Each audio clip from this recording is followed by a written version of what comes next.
ایک لفظ چلتا ہے شریکہ برادری، اور یہ شریکہ برادری کا لفظ جو ہے یہ بڑا خوبصورت لفظ ہے، شرکت سے ہے، دکھ درد میں شریک، معاملات میں ساجی، یہ ہے اس کا مفہوم۔ لیکن ہم اس کا مفہوم الٹ لے چکے ہیں، شریک سے مراد مخالف، حالانکہ شریک سے مراد مخالف نہیں ہے، شریک سے مراد شرکت والا ہے۔ فقہا نے لکھا کسی سے قتل خطا ہو جائے، ایک تو ہوتا ہے قتل عمد، جان بوجھ کے کسی کو قتل کرنا، تو اس کی سزا تو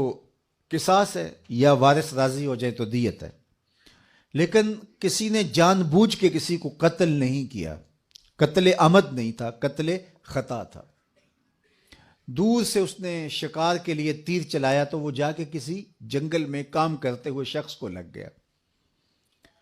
تو یہ قتل عمد نہیں تھا، قتل خطا تھا،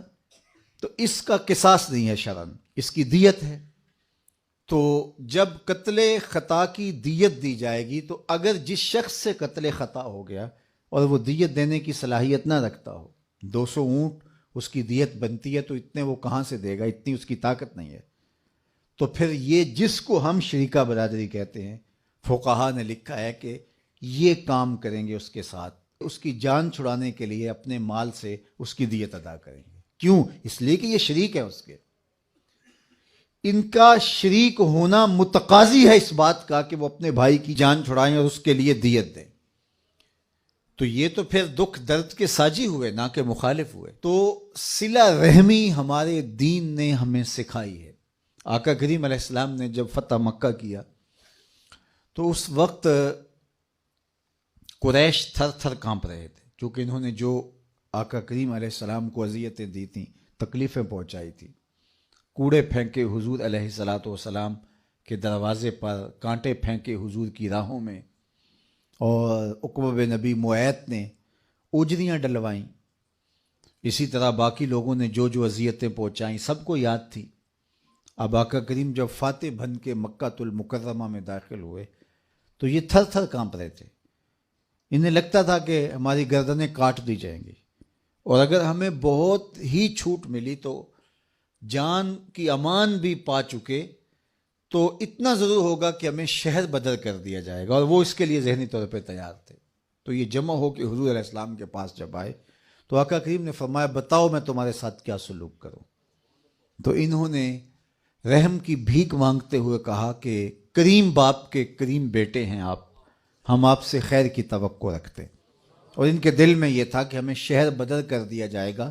چلو ہماری گردنیں کٹنے سے بچ جائے۔ تو آقا کریم علیہ السلام نے جو جواب دیا تو ان کی آنکھیں حیرت سے پھٹی کی پھٹی رہ گئی کہ آقا کریم نے فرمایا کہ آج میں تمہارے ساتھ وہی سلوک کروں گا جو میرے بھائی یوسف نے اپنے بھائیوں کے ساتھ کیا تھا، اور فرمایا اذهبوا انتم الطلقاء لا تثریب علیکم اليوم، جاؤ تم سب آزاد ہو، آج تم سے کسی قسم کا کوئی مواخذہ نہیں ہوگا۔ تو یہ حیرت زدہ ہو گئے کہ ہم نے تو کوئی دقیقہ فروگزاشت نہیں کیا تکلیف پہنچانے میں، ہم نے تو کوئی اذیت نہیں چھوڑی جو ان تک نہ پہنچائی ہو، لیکن آج ان کا یہ رویہ، تو رشتہ داروں کے ساتھ یہ سلوک، جب آپ قابو پا لیتے ہو کسی کے اوپر تو پھر جو ہے وہ تکبر سے اچھل کے چلنے کی ضرورت نہیں ہوتی ہے، بلکہ معاف کرنے کی ضرورت ہوتی ہے۔ اور اللہ کے محبوب علیہ السلام نے 3 چیزیں قسم کر کے کی ہیں۔ حضرت ابو کبشہ الانماری رضی اللہ تعالیٰ عنہ سے یہ روایت مروی ہے،